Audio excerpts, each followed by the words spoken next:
Okay guys, I'm going to be going over the quiz practice. Now I know in some classes we didn't get all the way through, so I just wanted to give you just the front side. I know that's not the homework. I just wanted you to see like the answers. So here are the answers for number 2 and for number 3.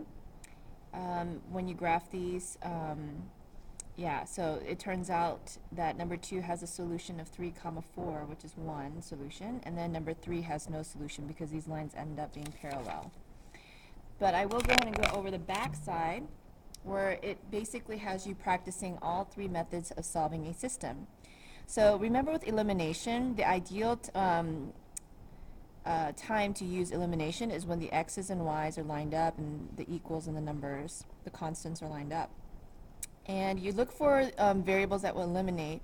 Thankfully here we don't have to multiply by anything, so these two will actually, the y's eliminate.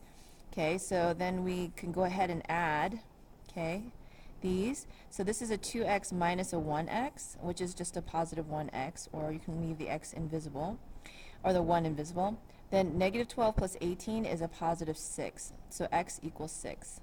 That was almost too easy.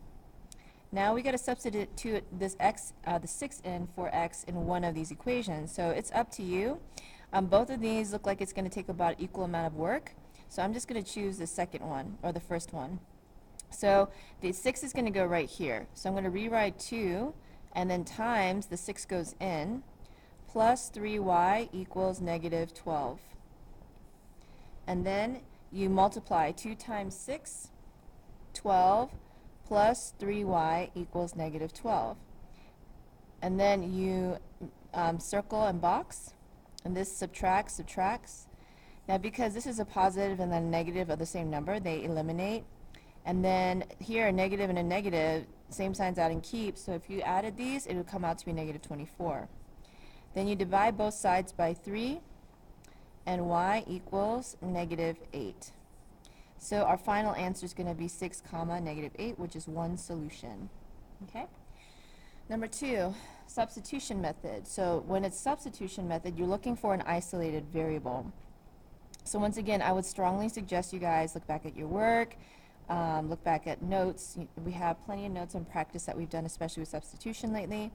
So you look for an isolated variable. So you see how these are not lined up nicely like the elimination method would, like the system where elimination method is a good idea to use. So here I do see an isolated variable. This x is isolated. But remember what, the silly kind of example I gave in class is like Miss Hong is sick. She's coughing up a cloud of germs. So here's Miss Hong. She needs to isolate herself. She does have someone, a substitute, who's y minus 2 because they're equal in value because there's an equals between. So where is Miss Hong supposed to be? Right here. But she can't go, so then this y minus 2 is going to substitute in. So we're going to rewrite this first equation. It starts off with a 2, but instead of the x, we're going to put a y minus 2 in, substitute it in. Then write the rest of it out. Okay? Then you distribute, you should get 2y minus 4 minus 2y equals 14. Now I really want to strongly suggest to you guys, try to do the rest on your own. Pause the video here and then do it on your own. If you've unpaused the video, here we are, 2y, box, circle, box, and circle. 2y minus 2y, they actually cancel out, so they become 0, they're eliminated. And what we have is a negative 4 equals a 14. Now remember what happens when variables disappear. You're left with two options, either no solution or infinitely many solutions. This is false because negative 4 is not the same as 14. Therefore, the answer is no solution. Now guys, what does that mean for a system of equations? If you have two lines that have no solution, that means these lines are parallel.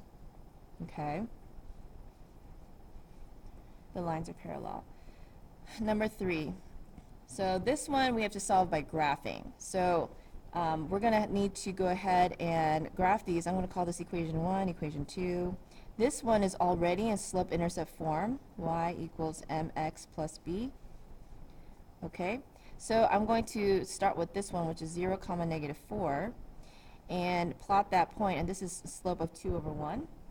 So if I plot at 0 comma negative 4, here's my ordered pair, and then I'm going to go up to right 1. And I'm going to keep doing that, repeating that until I run out of room. and then go down 2, left 1, down 2, left 1. Okay, I'm going to use a ruler to connect all the dots.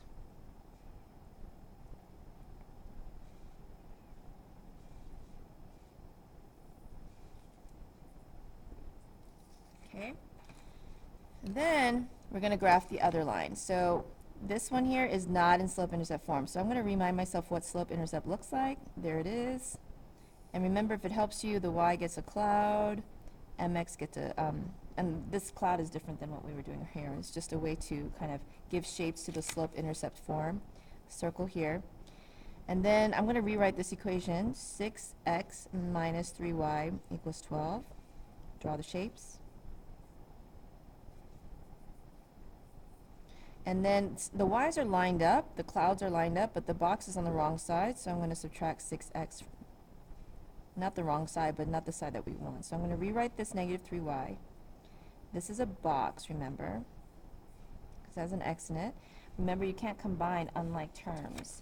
So we're going to write it side by side. This is a cloud, box, circle.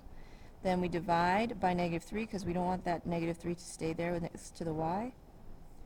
And you get y equals, now this here, be careful, I would use a calculator just to check your signs. That's going to be a positive 2x.